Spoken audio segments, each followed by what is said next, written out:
Hello everyone, I'm Sunita Singh from Team Career City. At Career City, we are thrilled to announce the launch of our captivating podcast series called Pharma Leadership Perspectives. Career City is dedicated to bridging the gap between academia and industry, helping young professionals to transition smoothly from campus to the corporate world. This podcast series is dedicated to providing valuable insights to the industry and helping students prepare for their future careers. We strongly believe that the diverse experience of our leaders can provide inspiration and guidance for ambitious young professionals who are eager to make significant impact in their field. Here at Career City, we are all set to launch an engaging podcast series called Pharma Leadership Perspective. Career City is embarked on a mission to connect industry and academia with the objective to fulfill the gap which is there between academia and industry with respect to knowledge and skills. So today we have privilege of hosting Mr. Archis Joshi, a distinguished leader with approximately 24 years of sales and marketing experience. Currently, he is working as a commercial head of sales and marketing at DRL. Mr. Archis has many accolades to his name. To name a few, he's been the strategic marketing leader 2022 by ET Health. He has been faculty for two business schools in Mumbai and two articles he has published in Economic Times. Not only this, he has authored three books as well. And one of his books is Arjun in Corporate Mahabharata. By qualification, he is B Pharm MBA, EPBM from IIM Lucknow, and MA in Psychology. So, sir, our objective of launching this platform is basically we want leaders like you, an expert from the industry, to share your wisdom, your perspective. If you can share the various opportunities and challenges which are there in pharmaceutical industry for pharmacy students. There are many fresh graduates who are looking to enter into this pharmaceutical industry, and they are actually looking for the leaders like you so that you all can inspire and mentor them for their future careers. No, I appreciate this initiative in a different context because I have seen, the finance sector or IT sector or engineering sector or even to that extent the medical sector. The clarity with the students with respect to their career, their gravity of their industry connect is much higher compared to pharmacy students. In fact, if I have to look back, at a set of students who has evolved in last 2 decades, I see this is the first designed efforts to reach to students of pharmacy very seriously, looking into carving out a very clear pathway from them. What is going to be their journey in their career. So from that context, I feel this is a very sincere and a first attempt, and I think this attempt should sustain and impact a lot of students. True, sir, true. That is what our whole objective is basically in connecting academia to industry and preparing our students well for the future. So, sir, can you please provide an overview of your career journey so far in the pharmaceutical industry, as you have already spent more than 24 years in the industry? So, what inspired you to pursue the career in pharmaceuticals? So I will first tell me about my career journey, Sure. right? Right now I'm working as a commercial head with Dr. Reddy. So I look after close to 450 crores of business. I have uh, HO and field put together. I have close to 650 people reporting to me. And when I look back at this journey, not only me, but many of my mentors whom I reported or from which I have learned, everybody of us started career as a medical representative. So we started our jobs with the basic sales role in that, and then we evolved in our roles into various capacities, various sales hierarchies we followed, various marketing hierarchies that we followed, and finally we reached to a level where we are heading the businesses, one business or two businesses or multiple businesses in their multiple dimensions.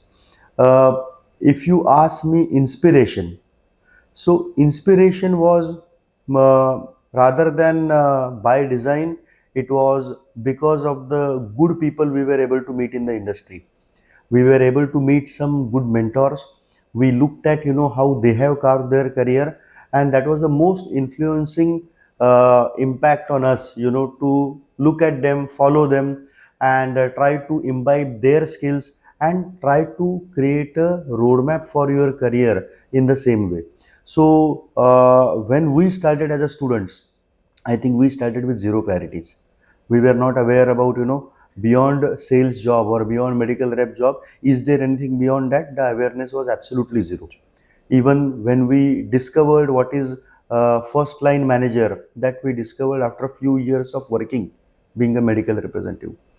Discovery of, beyond sales, there is something called as marketing. Beyond marketing, there is something called as training.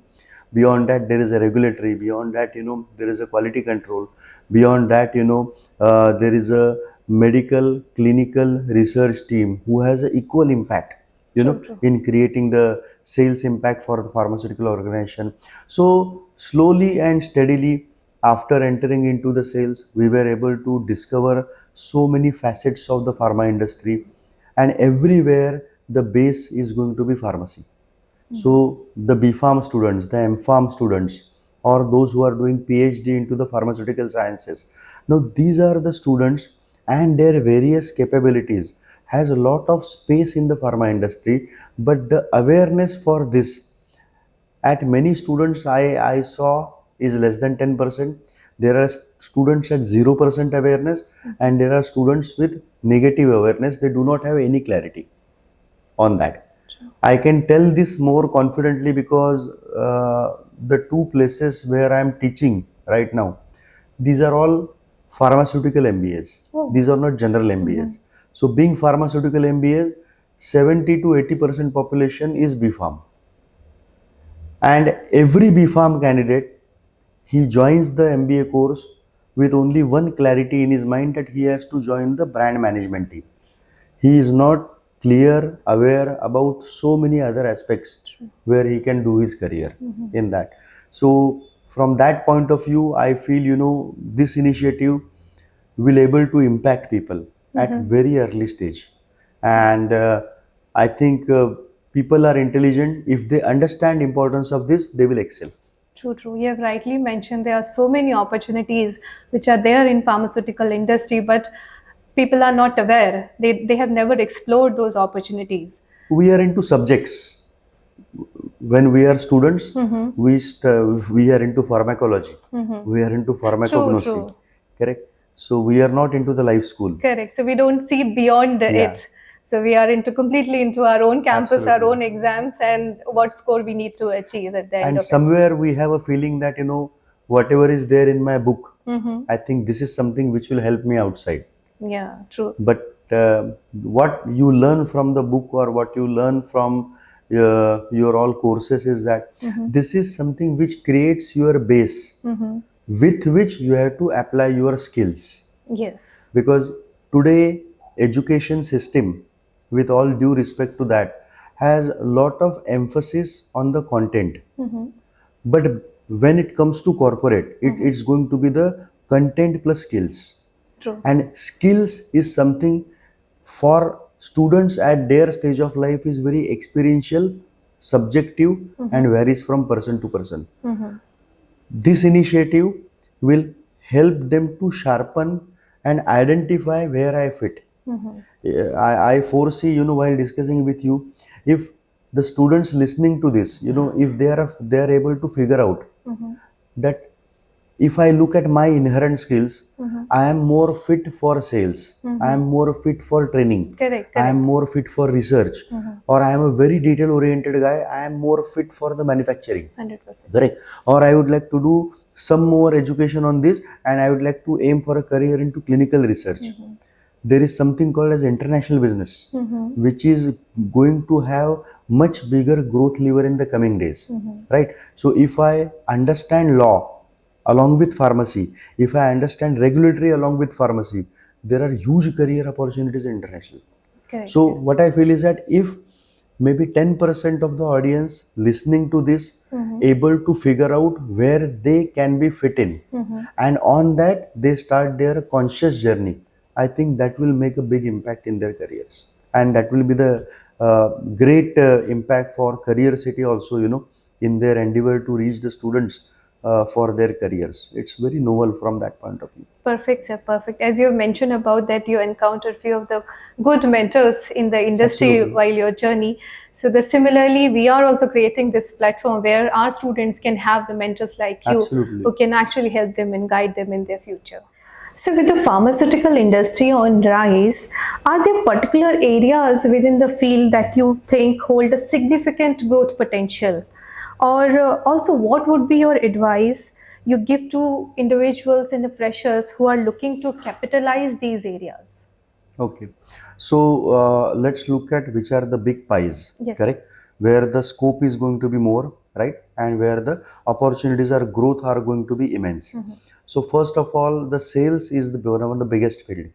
Any pharma company which is having a business of 1,000 crores has more than 5,000 employees in the In sales. the sales. Now this proportion of employees is much higher compared to any other department. The employability comes into these roles. Now, when I say among so many avenues in pharmaceutical industry, which is one having highest potential to give employment opportunity, that is sales. But at the same time, what people don't understand at this juncture, sales is the first ladder. If you look at pharma company with a deeper lens, you will come to know that every person who is heading non-sales departments, they have some sales connection. And this is the place, most of the students, they falter. They have apprehension for sales, they have apprehension or stigma for the medical representative job. But more than 70% CEOs of Indian pharmaceutical companies were medical representatives at one time. 100%. If you look at the people who are vertical heads or business unit heads, 95% of them were medical representatives at some point of time. If you look at the training heads, they started journey from sales.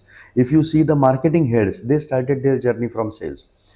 A lot of medical people with medical background who enter into the pharmaceutical industry, after doing their medico marketing role, they are opting for sales, because what they feel is that the organization will be running through the sales infrastructure only. When the things get sold, then only the revenue comes. And this is the most important financial business cycle for organization. So having understanding of that is very important. So what I feel is that, uh, I want all students, you select the field that you want. But in pharmaceutical industry, selling is the most important process. We should not have a stigma for that. We should not having any resistance for that in our mind. It's not that, everything apart from sales is glamorous and sales doesn't teach you. Highest learning happens into the sales, and this sales understanding has proven as a successful ladder for most of the leaders in pharmaceutical industry to lead the diverse departments across the pharmaceutical industry. So I feel, from scope point of view, sales is one of the major sectors. And post that, every after sales, let it be marketing, training, or any other department, that depends on the skill that suits you, or how you are going to prepare your academic path for that. So if you go for a good MBA, if you go for some good development of skills in yourself, I think that will help you to sail through these other departments very successfully from the basic understanding of sales. So I feel, this is how students can look very positively at sales. If they are negative about sales from the beginning of their career, I think that they should always keep in mind the route for success in pharmaceutical industry travels through sales. Sales. 100%. So basically, they can choose the profession or the department based on their skill set, but sales, they should also not have any sort of inhibition in joining the sales as well. There is no glamour or romance with the sales with the students. Everybody wants to do Get some MBA. Everybody wants to sit in the flight. Everybody 100. wants to start a True, true. presentation, PowerPoint presentation to the set of people, and everybody wants to have a immediate, white collar blazer job, correct, without understanding the art of selling. The organization itself is standing today because it's able to sell. Correct, correct. Right?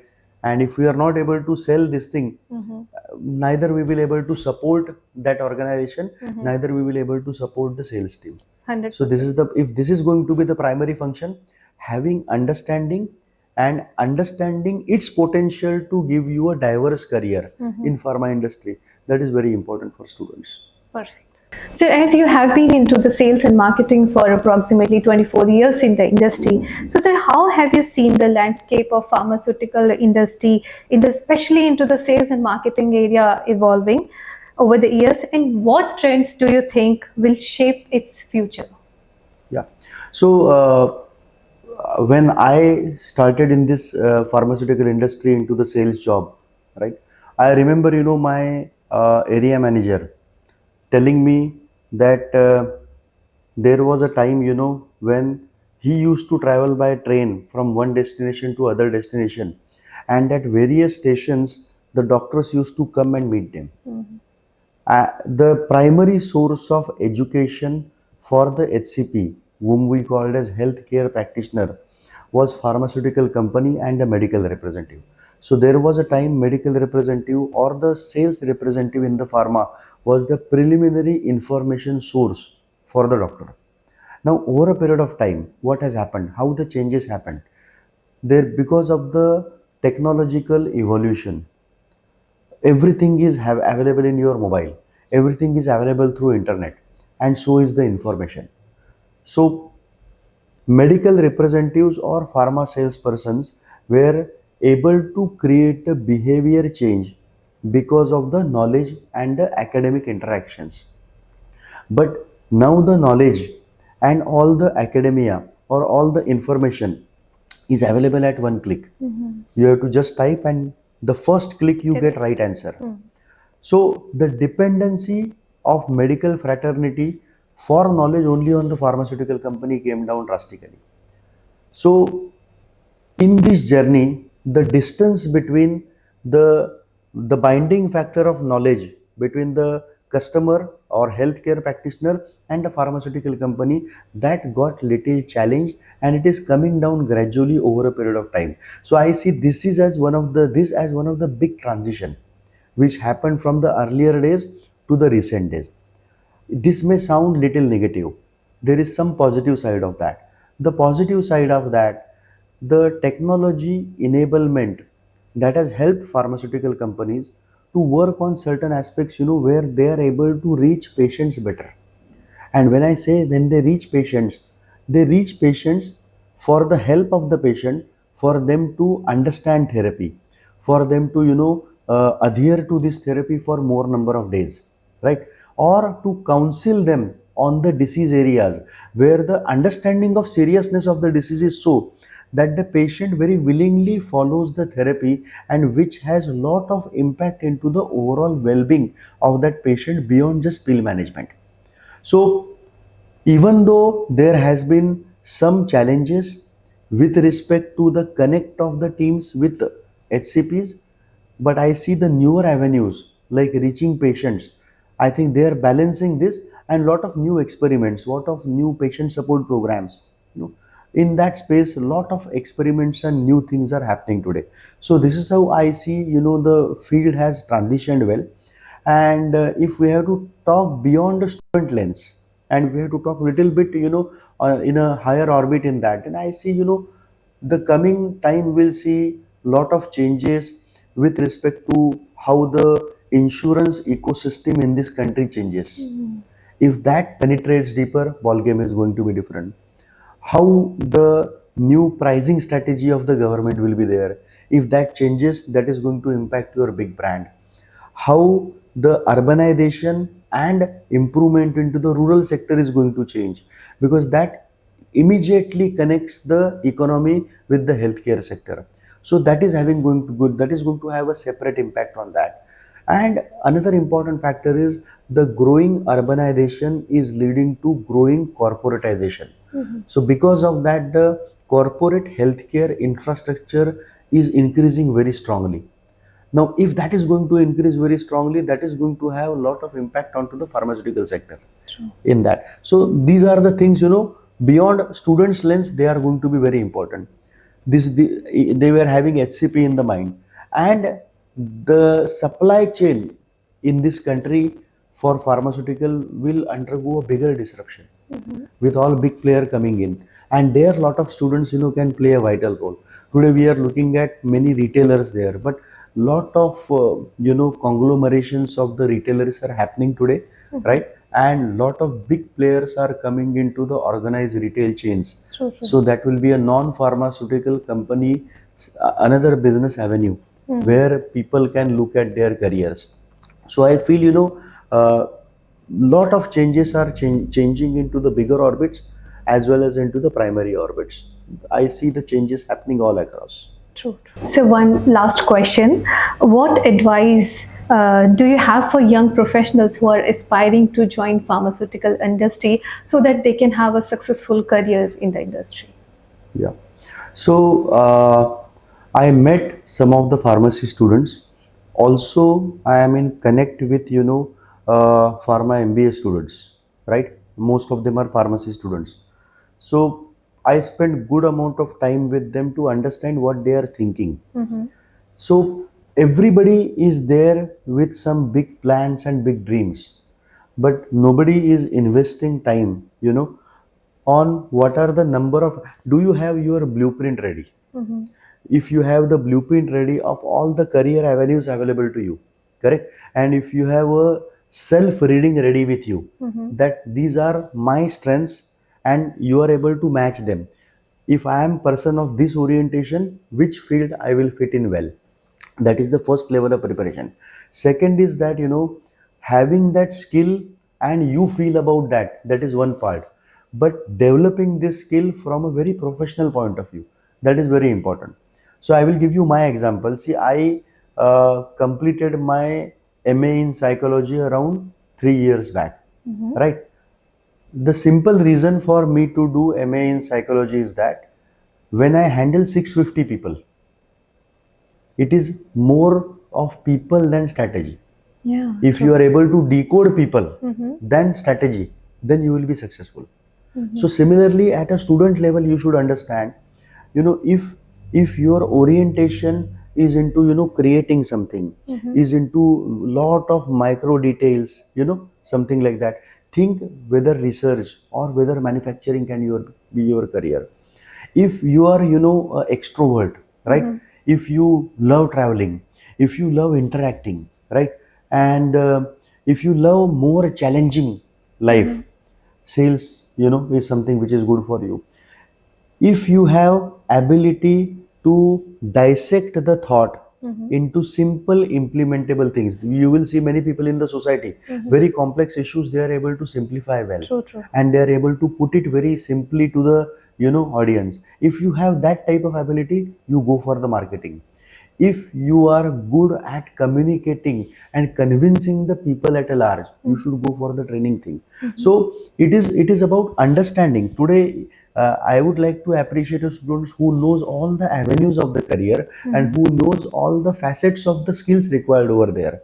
But understanding is part one. Part B is that there is a professional education on that is required, right? If I feel that I am good at maybe understanding people, but that understanding of people without a degree, without a proper channelized education has no meaning. So when you learn psychology, you are able to understand the personality traits.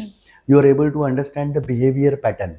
You are able to understand, what are the ways in which people react into different situation and what are the causative factors for that. So how it is going to help you is that the skill which is underlying in you and suitable for a particular career, you should first get a proper professional education and certification on that, because that gives a very detailed outlook to your skill available, and then it has ability to impact your professional career. Otherwise it is something like that you can cook something good dish in the kitchen for your family and they like it, But no, if you have to really make the transition, that journey to a professional success, you will have to go for a very systematic education on that particular skill and excel yourself. And the last thing which I want all the students, because I have problem with this, when I meet so many of you in the business schools, or sometimes when I meet fresh pharma graduates whom we take in our company, or my earlier companies, we are not open. See, as a student, we are coming with a very rigid mindset. We think our career is going to be here only. Okay, so the rigid in choosing the career or the path they have in their mind. No, first of all, they don't know all the avenues. Oh, okay. And second thing is that whatever they feel they are fit into, they are very rigid on that. They are not open on that. See, if you are open in terms of your approach, you are going to start your career at your physiological age. Your learning capacity is highest. Whatever goes inside, the retention value is highest. As the age grows, that comes down. So that will have, if you are open mindset during that time, I think you will able to add so many things, correct? And then you will able to decide well for your career. And then you don't require a great intelligence. What you require is a very planned, very systematic, and very open-minded approach to excel in your corporate careers. Thank you, sir. Thank you. It's really nice and wonderful to have you today here with us and interacting on this forum of pharma leadership perspective. You have very rightly mentioned that the students should be aware about their own natural skill set and how they can further develop those skill set to identify the right area where they want to build their career. So with this, I would like to thanks a lot for this podcast series, sir. Thank you. Thank you, sir.